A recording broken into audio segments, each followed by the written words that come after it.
Hello everyone. आज हम देखेंगे एक जेई एडवांस्ड आईआईटी लेवल का एक फिजिक्स का numerical. Yes, that is based on moment of inertia. Yes, and also in this video we will discuss we will discuss how you can find moment of inertia of a continuous body without integration. Yes, you heard it right. Without integration,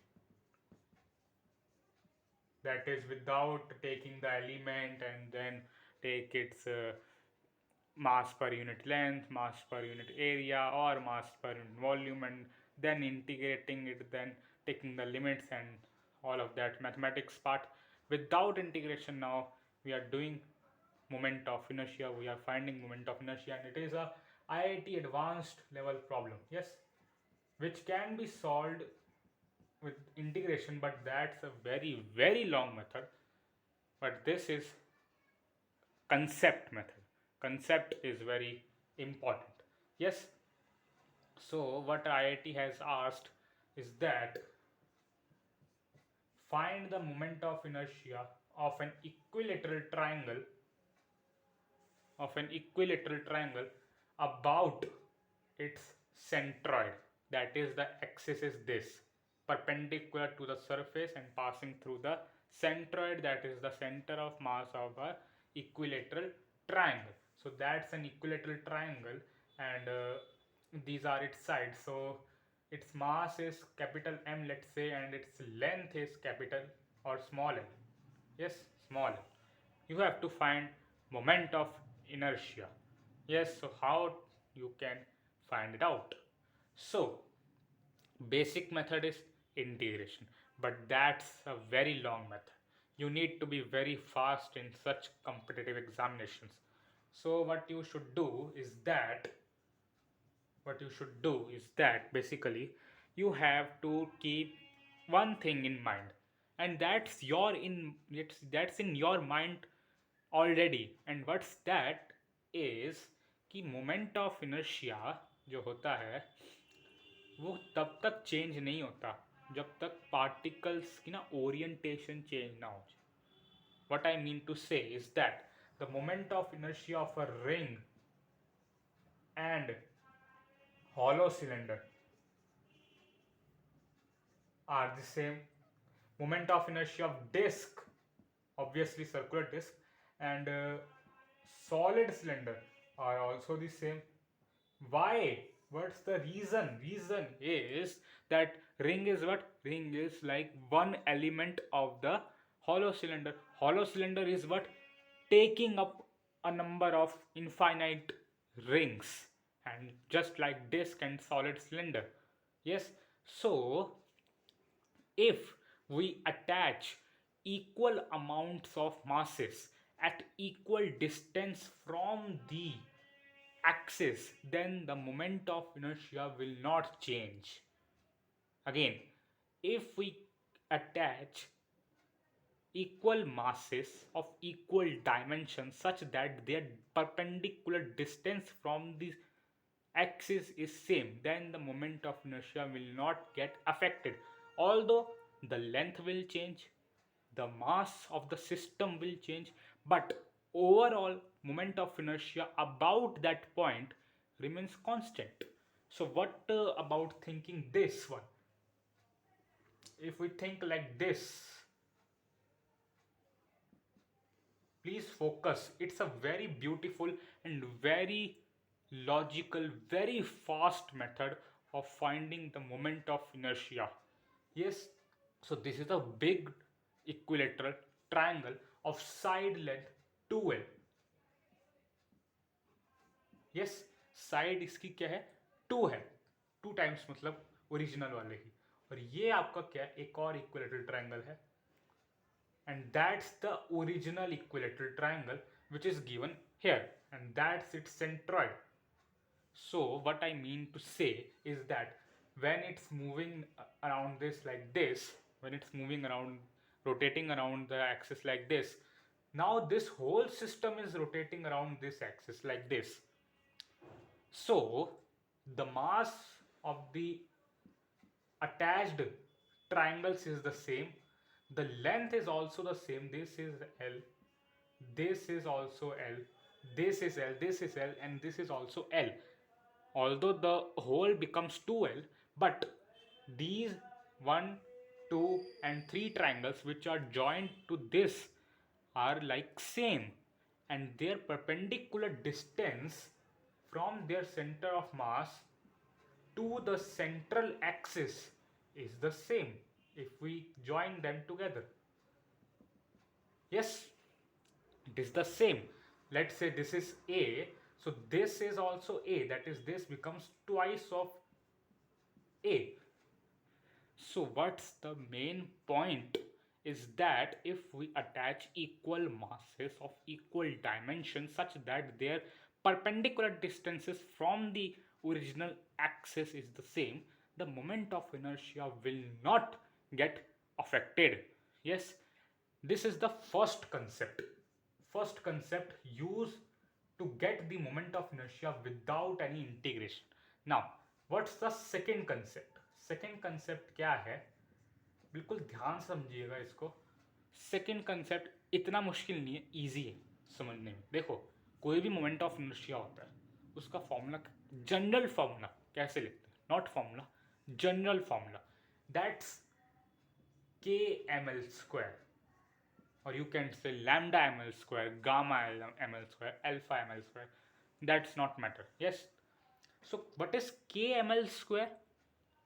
You know that the moment of inertia, the formula for moment of inertia is mr square, where r is the perpendicular distance from the particle to the axis of rotation. So here it is also like that. Now, what are the moment of inertia of different kinds of bodies? That's nothing but mr square by 2, 2 by 5 mr square, or you can say mr square by 12, mr square by 6, mr square by 3, and all of that. So we can say that mr square हर किसी में आ रहा है, मतलब m और यहाँ l मैंने मान लिया, तो ये तो हर किसी में आ रहा है. ये चीज़ चेंज हो रही है, कभी 1 आ रहा है, कभी 1/2 आ रहा है, कभी 2/5 आ रहा है, all of that. So we have let that the moment of inertia of this, see carefully, this one is kml square. ये हमने लेट कर लिया, ठीक है. This we have assumed. Now what we do is that कि इसका भी जो मोमेंट ऑफ इनर्शिया होगा, मैंने कहा था moment of inertia will not get affected, ठीक है. मोमेंट ऑफ इनर्शिया चेंज नहीं होगा. मोमेंट ऑफ इनर्शिया यही रहेगा. मास और लेंथ चेंज हो सकता है, तो मास और लेंथ चेंज हो सकता है. मोमेंट ऑफ इनर्शिया की जो इक्वेशन, जो एक्सप्रेशन है, वो यही रहेगी, वो चेंज नहीं होगी. जैसे यहाँ पे वो एम आर स्क्वायर ही रहेगा, इसका भी और इसका भी, ये एम आर स्क्वायर बाई 2 ही रहेगा. वो बात अलग है, मास चेंज हो सकता है, ठीक है, मास चेंज हो सकता है, रेडियस हो सकता है चेंज हो सकता है ना भी चेंज हो, कोई फर्क उस पर पड़ता नहीं है. लेकिन फॉर्मूले का जो एक्सप्रेशन है वो तो वैसे ही रहेगा ना. बात समझ में आ रही है? तो मतलब इसका और इसका फॉर्मूले का एक्सप्रेशन तो यही रहेगा ना, बस एम और एल ये चेंज हो जाएंगे, के तो वही रहेगा ना. ये भी एम आर स्क्वायर, ये भी एम आर स्क्वायर, ये भी एम आर स्क्वायर बाई 2, ये भी एम आर स्क्वायर बाई 2. मास और रेडियस, मास और लेंथ, ये सब चीज़ें चेंज हो सकती है. वैसे ही हमने यहाँ पे किया है, वैसे ही हमने यहाँ पे किया है. तो चलो देखते हैं इसका क्या करते हैं हम. इसका के एम एल स्क्वायर कर दिया हमने, इसका क्या करें, इसका बताओ क्या करें हम. इसका ऐसा कर सकते हैं, देखो इसको मैं आई लेट कर रहा हूँ, I equal to K M L square, ठीक है, I equal to K M L square. So इसका मैं आई डैश कर देता हूँ. So I dash equals to K M dash L dash square. What is M dash? M dash of the whole system is 4 times m. This and this, 4 triangles, ठीक है, 4 triangles are there. तो 4 times capital M करना है, capital M कर दो. चलो, तो इधर भी हमें कैपिटल M कर देना चाहिए basically. Yes, so KML square 4 times M. Now what is L? L it becomes 2 times L. Yes, L dash 2 times हो गया, तो ये हमने स्क्वायर कर दिया. एक्सप्रेशन सेम है, मास इंटू लेंथ का स्क्वायर. यहाँ पे जो कांस्टेंट आएगा वो सेम आएगा, जो भी आएगा बता देंगे हम क्या आएगा, पता चल जाएगा. तो ये क्या है, 4 4 16 टाइम्स के एम एल स्क्वायर. सो हमें एक रिलेशन तो मिल गया यहाँ पे. What's the relation? Is that I dash is 16 times I. बहुत ही इंपॉर्टेंट रिलेशन.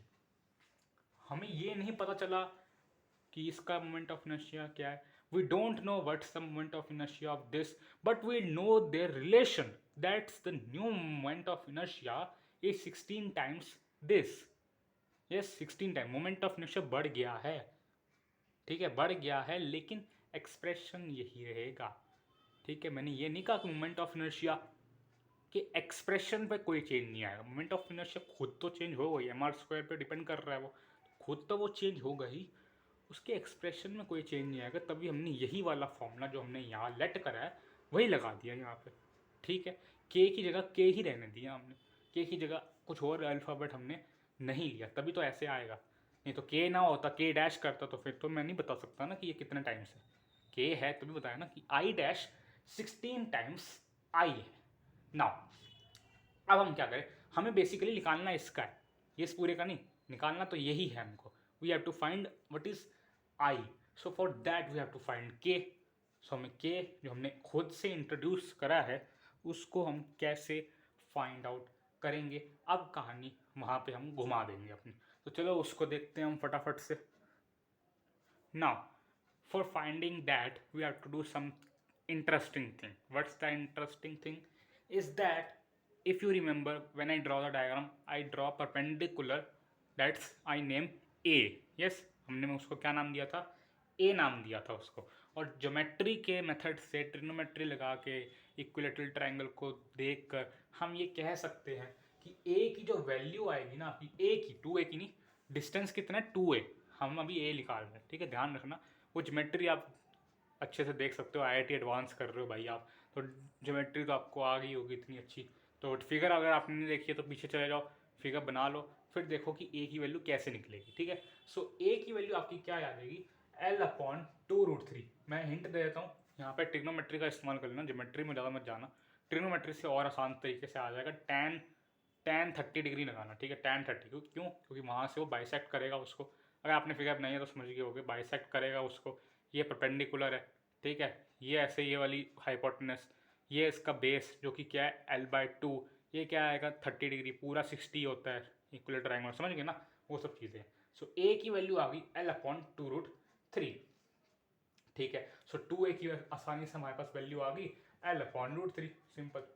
ठीक है, 2A की वैल्यू आ गई L/√3, हमें 2A चाहिए. ठीक है, distance from the centre of mass of the other triangles from the central axis. ठीक है, सेंट्रल रोटेटिंग एक्सिस. अब हम क्या करेंगे, अब बड़ी इंटरेस्टिंग सी चीज़ करने वाले हैं हम, और वो क्या है, देखो हमारे पास पिछले पेज पर हमारे पास जो आई डैश था वो 16i आ चुका है. ठीक है, एक एक्सप्रेशन हमारे पास आ गई है. ये 2 वेरिएबल्स में इक्वेशन, 2 वेरिएबल्स है, हमें 2 इक्वेशन चाहिए. दूसरी इक्वेशन कहाँ से आएगी, पैरेलल एक्सिस थ्योरम. मेरी बात ध्यान से सुनना, अगर आप इंटीग्रेशन का इस्तेमाल नहीं कर रहे हो तो इसका मतलब ये नहीं है कि आपकी जान बच गई है, बिल्कुल नहीं.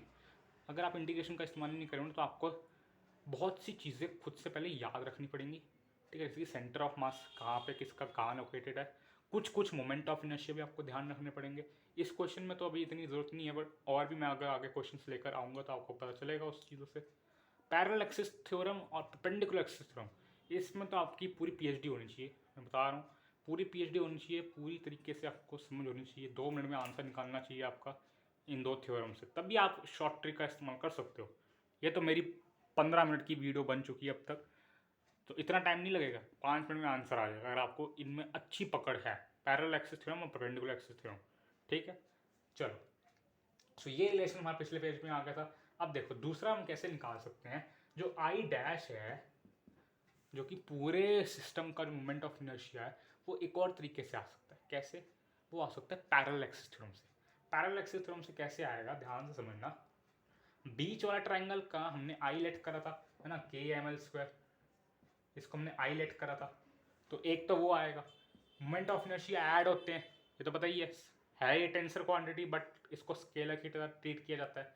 सो आई डैश, एक तो आई आएगा ही आएगा जो सेंटर पे था ट्राइंगल. ठीक है, फिगर देखो, फिगर को ड्रॉ करना है इसमें.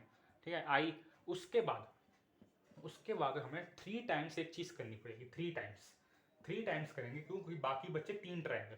ठीक है, बाकी बच्चे 3 ट्राइंगल, तीनों की कहानी सेम चलेगी, क्योंकि तीनों सेंट्रल एक्सिस के अबाउट सिमेट्रिक पोजीशंस पे बैठे हुए हैं. सो 3 टाइम्स अब हम क्या करेंगे, 3 टाइम्स फिर से आई करेंगे. क्यों, बताता हूँ क्यों. क्योंकि जो 3 अलग अलग जो ट्रायंगल मैंने उसके पास में ड्रॉ करे, उसके इर्द गिर्द मैंने ड्रॉ करे, बिल्कुल सिमेट्रिक थे। उनके सेंटर ऑफ मास में, उनके सेंटर ऑफ मास के अबाउट जो उनका मोमेंट ऑफ इनर्शिया होगा वो सेम होगा as that of the central triangle. समझ रहे हो इस बात को? पैरेलल एक्सिस थ्योरम क्या कहती है कि आप सेंटर ऑफ मास से मोमेंट ऑफ इनर्शिया निकालो प्लस m शिफ्ट स्क्वायर। कितना शिफ्ट हुआ है? शिफ्ट किया है 2a है, ठीक है, शिफ्ट का स्क्वायर। तो moment of inertia of the centre of mass of the 3 triangles about their centre of mass is like I, ठीक है, आई ही होगा वो बेसिकली। समझ में आती है इतनी बात? बिल्कुल समझ में आती है सर। तो ये होगा आई। अब उसके बाद आप प्लस करोगे, प्लस के बाद अब m करोगे। m क्या? उनका मास है, तो मास आप ले लोगे। मास तो 3 टाइम्स मैंने प्लस कर ही दिया, तो अब तो हम एक का ही मास लेंगे m। शिफ्ट स्क्वायर, शिफ्ट क्या हो रहा है? 2a का शिफ्ट हो रहा है हर जगह, यहाँ से नीचे 2a, ऊपर से 2a, यहाँ बाएं से दाएं से हर जगह से 2a का शिफ्ट हो रहा है। याद है ना पैरेलल एक्सिस थ्योरम क्या होती है? परपेंडिकुलर एक्सिस क्या होती है? कोई दो हॉरिजॉन्टल एक्सिस के मोमेंट ऑफ इनर्शिया का सम उसके परपेंडिकुलर वाले के इक्वल होता है। पैरेलल एक्सिस थ्योरम क्या होती है कि आप सेंटर ऑफ मास के अबाउट उस बॉडी का मोमेंट ऑफ इनर्शिया बताओ, प्लस करो m उस मास, उस बॉडी का मास, इनटू शिफ्ट स्क्वायर। कितना आपको शिफ्ट करना है, आपकी रियल एक्सिस कहाँ पे है? तो रियल एक्सिस तो वो सेंटर ऑफ मास नहीं है बाकी ट्राइंगल्स का, है ना? तो हमें फिर वहां तक जाना पड़ेगा, सेंट्रल ट्राइंगल के एक्सिस तक जाना पड़ेगा। सो m L/√3, L/√3 का स्क्वायर, ठीक है। हो सकता है कुछ बच्चों को बात समझ ना आ रही हो, वो इसलिए क्योंकि आप पहली बार मोमेंट ऑफ इनर्शिया पढ़ रहे हो या अभी आप 11th क्लास में हो। माना कि 11th क्लास के बच्चों को भी बात समझ में आ जाती है, लेकिन अगर आपकी मोमेंट ऑफ इनर्शिया इंटीग्रेशन वाली ही अभी आपको नहीं आती है तो फिर आपको ये समझ में नहीं आएगा, पक्के से नहीं आ पाएगा। पहले उस पर पकड़ बनाइए, नॉर्मल मेथड पे। ट्रिक वाले मेथड ना दिमाग वाले होते हैं, उनमें काम इतना नहीं होता। देखो कितना छोटी मोटी कैलकुलेशन हो रही है, कहाँ इंटीग्रेशन में 2-2 पेज की कैलकुलेशन होती थी, लेकिन दिमाग नहीं लगता वहाँ पे। इंटीग्रेशन में बस क्या एलिमेंट लो, उसको जो है थोड़ा सा तोड़ मरोड़ करो, उसकी डीएम निकालो, इंटीग्रेट करो लिमिट्स में, हो गया काम। तो उसमें दिमाग नहीं लगता। यहाँ हर क्वेश्चन पे का अलग अलग दिमाग लगेगा, ठीक है, तभी तो IIT एडवांस है ना। इसलिए अगर आपको असली वाला जो मेथड है वो नहीं आता तो आई रिकमेंड पहले उसको सीखिए, फिर यहाँ पे, ठीक है। चलो अभी आई डैश की वैल्यू क्या आ जाएगी? I plus 3 times I plus ml² by 3, यही आएगी। अब I plus 3i, sorry, I plus 3i plus, ये 3 से 3 कैंसिल हो जाएगा, 3ml², ठीक है, यही होगा। आई प्लस 3i प्लस 3ml², ये आई डैश चलता जा रहा है। आई डैश की जगह मैं 69 लिख लेता हूँ यहाँ पे, कोई दिक्कत वाली बात नहीं है। आई में इक्वेशन आ गई हमारी, हमारा काम हो जाएगा बिल्कुल सही से। देखो अब ध्यान से, 16i will be equal, will minus कर दो यहाँ पे, वैसे 4i माइनस कर दिया इक्वल टू 3ml²। तो 16 minus 4 12i equal to 3ml²। 3 1 ज़ा 3 4 ज़ा कट गया, तो ये आ गया आपका answer, i equals to ml²/4। ये देखो बिना इंटीग्रेशन के आपका आंसर आ गया, और ये आंसर ना 3 मिनट में भी आ सकता है। अगर आपको कंसेप्ट क्लियर हो ना, 3 मिनट में हम यहीं से शुरू हो सकते हो। आप इस रिजल्ट को याद कर लो, मैं अब कह रहा हूँ। इक्विलेटरल ट्रायंगल में अगर आप सेंट्रॉइड के अराउंड अगर आपको निकालना हो मोमेंट ऑफ इनर्शिया, तो एक तो वैल्यू याद, ये भी याद कर लो, ml²/4। जितनी आप मोमेंट ऑफ इनर्शिया की वैल्यू याद करोगे ना, उतना अच्छा है आपके लिए, ये भी याद कर लो। लेकिन कभी कभी वो बोल देता है कि पी की वैल्यू बताओ, क्यू की बताओ, वो ऐसे लिख देता है ना कि ये इक्वल है कोई k टाइम्स आई के, तो k की वैल्यू बताओ, ऐसे ऐसे क्वेश्चन पुटअप कर देता है। तो उस केस में फिर आपको इसका इस्तेमाल करना पड़ेगा, तो इसको भी याद रखो, ठीक है। और मेथड को अच्छे से समझ लो, हमने किया क्या, हमने 3 कंसेप्ट लगाए हैं क्वेश्चन में। फर्स्ट ऑफ ऑल कंसेप्ट हमने ये लगाया है कि किसी भी बॉडी का मोमेंट ऑफ इनर्शिया जो होता है, वो अगर हम सिमेट्रिक बॉडीज उसके अराउंड जोड़ देना तो चेंज नहीं होता, वही का वही रहता है। मतलब मैग्नीट्यूड तो चेंज हो जाएगा, उसकी एक्सप्रेशन वही रहेगी, ठीक, एक्सप्रेशन उसकी वही रहेगी। अगर बॉडी उसी तरीके से ओरिएंटेड है, क्योंकि मोमेंट ऑफ इनर्शिया किस पे डिपेंड करता है? मास डिस्ट्रीब्यूशन पे, ठीक है। मास से ज़्यादा मास डिस्ट्रीब्यूशन पे डिपेंड करता है मोमेंट ऑफ इनर्शिया। मास पे भी करता है, पर उसकी डिस्ट्रीब्यूशन ना ज़्यादा इंपॉर्टेंट है। तो वो चीज़, वो पहला कंसेप्ट था हमारा कि हमने 4 ट्रायंगल जोड़ दिए साथ में। दूसरा मेन कंसेप्ट हमारा पैरेलल एक्सिस थ्योरम, ये हमें पक्के से आनी चाहिए। ऐसी चीज़ें तो मतलब इंटीग्रेशन नहीं कर रहे हो तो ये तो करोगे ना, कुछ तो करोगे ना मोमेंट ऑफ इनर्शिया निकालने के लिए, तो ये आना चाहिए। ये 2 मेन कंसेप्ट। तीसरा मेन कंसेप्ट कि आप किसी भी बॉडी का मोमेंट ऑफ इनर्शिया, किसी भी बॉडी का, कोई भी रैंडम बॉडी का moment of inertia k ml², lambda ml², alpha ml², beta ml², gamma ml², कुछ भी लेट कर सकते हो। बस यहाँ पे k रखना और यहाँ पे ml² रखना, ठीक है। mr² रखो, ml² रखो, यहाँ भी, यहाँ कोई भी कांस्टेंट रख लो। ये 3 कंसेप्ट अगर आपको याद है ना, किसी भी क्वेश्चन का आंसर निकल जाएगा, कोई दिक्कत वाली बात नहीं। आई होप ये वीडियो आपको बहुत पसंद आई होगी, बहुत बढ़िया सी लगी होगी। मुझे कमेंट में बताइएगा कि अगर आपको ऐसी और कंसेप्चुअल वीडियोस चाहिए तो मैं वीडियोस बना दूंगा, कोई दिक्कत वाली बात नहीं, ठीक है। तो चलो आज के लिए बस इतना ही। Thank you very much.